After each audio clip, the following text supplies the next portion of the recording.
Dan saya kira saya mengatasnamakan Ketua Umum Bapak Anies Mata yang kebetulan beliau ada panggilan mendadak lah ya, pertemuan mendadak yang tidak bisa ditinggalkan, dan akhirnya saya diminta untuk memberikan statement ya official dari Partai Gelora terkait isu liberalisasi ekonomi. Dan juga saya ingin menyapa para sahabat Gelora ya dimanapun yang Anda yang menonton acara kita ini di Zoom ataupun di Facebook ataupun di YouTube ya, kiranya untuk memberikan komentar ataupun men-share ya diskusi kita ini, karena diskusi ini saya kira akan sangat menarik karena ini bicara mengenai nasib kita ya, nasib ekonomi kita hari ini dan masa depan ya. Dan juga saya ingin juga menyapa buat teman-teman wartawan ya yang sudah hadir di Zoom ya, tentunya teman-teman media ini diperkenankan untuk bertanya langsung kepada narasumber kita yang sangat mumpuni ya, Bang Rizal Ramli, tentunya banyak sekali memberikan ide-ide segar. Nah, Mbak Mia, saya kira Partai Gelora ini adalah partai yang hadir dalam situasi serba ketidakpastian dari COVID ya. Dan sebagaimana Ketua Umum Partai Gelora Pak Anies Mata menyampaikan bahwa apa yang terjadi saat COVID dan akan diikuti berikutnya ini adalah satu hal yang menjadi sesuatu yang perlu kita pantau, karena ini bisa merubah tatanan, tidak hanya tatanan ekonomi, tetapi juga tatanan sosial, juga tatanan leadership dari dunia saat ini. Dan saya kira ketika kita bicara liberalisasi ekonomi nasional, ya apalagi pertanyaannya pentingnya adalah bagaimana nasib kita. Ini penting sekali untuk kita jawab. Dan kalau kita ingat bahwa Partai Gelora adalah partai yang baru, tentunya kita tidak bicara mengenai oposisi ya ataupun bicara mengenai dukung-mendukung. Kita ingin memberikan ide-ide segar karena kita punya cita-cita membawa Indonesia menjadi negara superpower, menjadi negara yang punya ranking 5 besar dunia lah, kira-kira cita-cita Partai Gelora seperti itu. Hanya masalahnya menurut kami apa yang terjadi saat ini itu sangat menarik ya untuk kita bicarakan.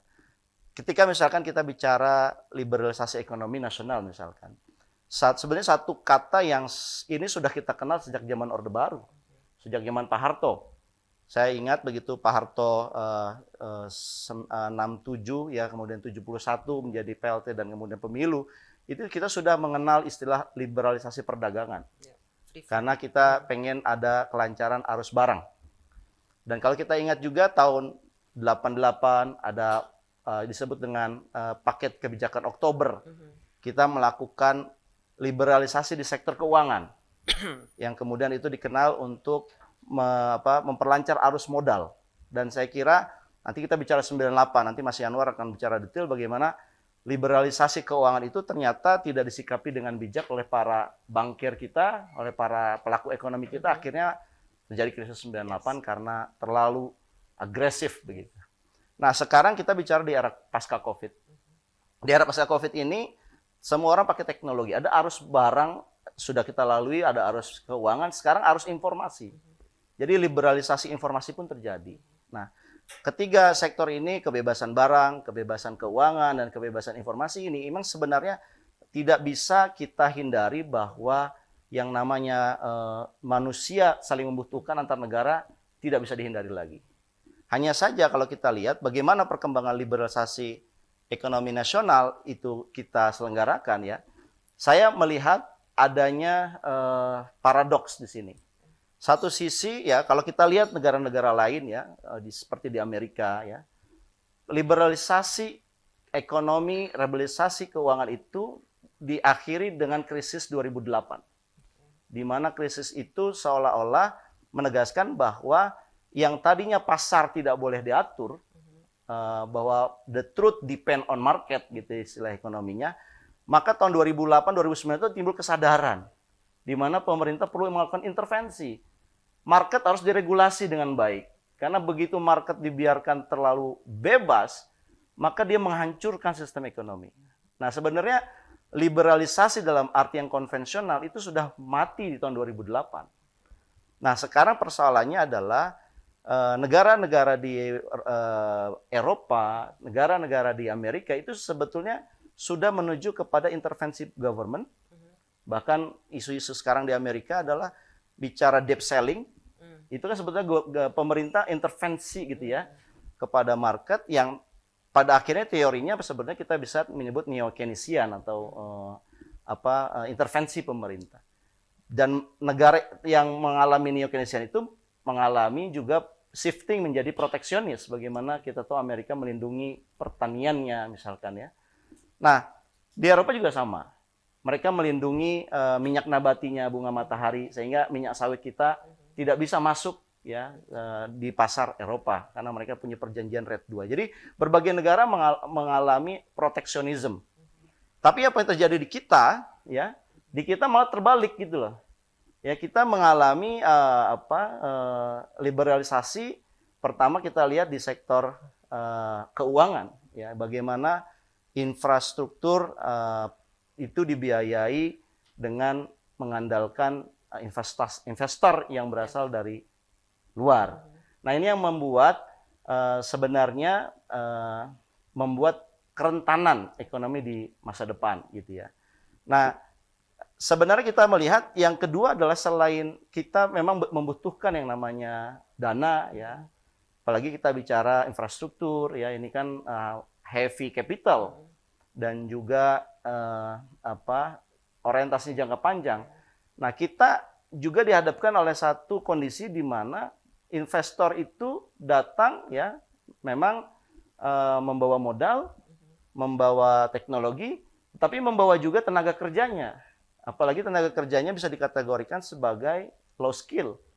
Nah, inilah yang membuat satu dilema ya, bahwa liberalisasi ekonomi yang terjadi saat ini mengancam pekerjaan dari masyarakat Indonesia. Dan itu membuat satu reaksi yang luar biasa. Beberapa minggu lalu kita menghadapi satu informasi kericuhan di salah satu hilirisasi yang terjadi di Sulawesi. Nah, saya kira ini yang perlu dievaluasi ya oleh kita semua, bahwa liberalisasi ekonomi ini cenderung pertama adalah mengambil pekerjaan orang Indonesia sendiri. Yang kedua adalah ini tidak disertai dengan kemandirian ekonomi di jangka panjang. Karena Anda bisa bayangkan modalnya ya dari luar, transfer teknologinya juga belum dapat dipastikan, sementara pekerjaannya diambil. Nah, saya kira ini perlu kita bicarakan, apakah liberalisasi ekonomi yang seperti ini yang kita hendaki. Sementara kita melihat Indonesia ini sebetulnya punya konsep ekonomi Pancasila yang dasarnya adalah kemandirian, yang dasarnya adalah gotong royong. Nah, kenapa nggak kita mengoptimalkan, kalau kita punya ide tentang hilirisasi, misalkan ya Mbak Mia, kenapa nggak kita membangun dari kemandirian? Misalkan kemandirian ekonominya, ya kemandirian financing-nya, ya tentunya kemandirian financing perlu yang namanya financial engineering. Nanti Bang Yanwar mungkin bisa bicara bagaimana sebetulnya banyak negara yang kalau dia ingin membangun kemandirian ekonomi, maka dia menggunakan uang yang sebetulnya seperti printing money, tapi dalam teorinya ini tidak menimbulkan inflasi. Ya, ini yang saya kira kita membutuhkan ide-ide baru, yang gimana kita membutuhkan hilirisasi, tetapi kita memperkuat kemandirian. Dan saya kira Partai Gelora ya mendukung ide-ide seperti itu. Bagaimana kita membuat satu konsep ekonomi, tetapi tidak mengambil pekerjaan dari rakyat kita, dan juga memperkuat kemandirian bangsa kita. Nah, saya kira itu catatan pembuka dari kami, dan saya kira nanti kita dengarkan dari Bang Rizal Ramli tentunya bagaimana pandangan beliau ya terkait situasi saat ini. Apa betul resesi ekonomi ini membuat negara-negara itu kemudian memikirkan diri sendiri. Nah, sementara kalau kita memberikan apa istilahnya karpet merah untuk para apa istilahnya orang-orang yang ingin datang ke Indonesia. Saya kira itu ya pengantar dari saya, Mbak Mia. Sekali lagi terima kasih buat narasumber. Mudah-mudahan kita bisa berdiskusi dengan sangat apik begitu ya. Luar biasa ya, Mbak Mia. Saya mendengarkan dari Bang Rizal Ramli, Bang Yanwar. Menurut saya ini ada satu hal yang penting untuk kita dengarkan ya. Dan seperti biasa kita menyelenggarakan Gelora Talk ini menerima berbagai masukan, berbagai informasi, karena kita sadar dengan filosofi telinga kita 2, mulut kita 1. Kita harus lebih banyak mendengar, dan saya kira sebagai partai baru, ya Gelora memainkan peran mendengar, dan memang kita menyadari bahwa ketika berada di luar sistem seperti Partai Gelora ini ya, belum ada anggota DPR-nya, memang kita perlu menjadi partai yang terpilih dan kuat agar kita bisa melakukan banyak perubahan. Yang apa yang disampaikan oleh Bang Rizal dan Mas Yanwar, ya kita totally agree sekali.